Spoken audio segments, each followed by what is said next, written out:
வணக்கம் ஆனந்தி. நிச்சயமாக கரூரில் கூட்ட நெரிசலில் சிக்கி இதுவரை 41 பேர் இறந்திருக்காங்க. இது குறித்து விசாரணை ஆணையம் நேற்று சம்பவ இடத்திலிருந்து அருணா ஜெயதீஷ் விசாரணை செஞ்சுட்டு இருந்தாங்க.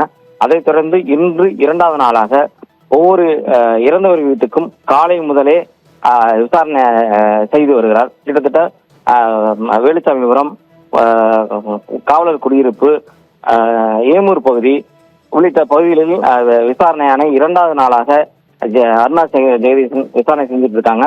இதை தொடர்ந்து பாத்தீங்கன்னா தற்போது ஒவ்வொரு வீடுகளும் இறந்தவர்கள் வீட்டுக்கும் சிகிச்சை பெற்று வரும் நபர்கள் வீட்டுக்கும் நேரடியா சென்று விசாரணை ஆணையம் நடத்த போவதாக தகவல் வெளியாகியுள்ளது. இதைத் தொடர்ந்து இன்று 41 பேர் உயிரிழந்ததாக என்பது குறிப்பிடத்தக்கது.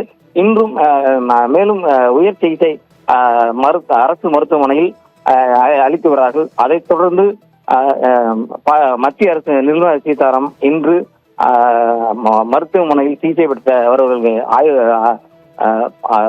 நேரிலிருந்து ஆறுதல் சொல்லி ஒவ்வொரு இல்லத்துக்கும் செல்ல உள்ளதாக தகவல் வெளியாகியுள்ளது. ஆனந்தி.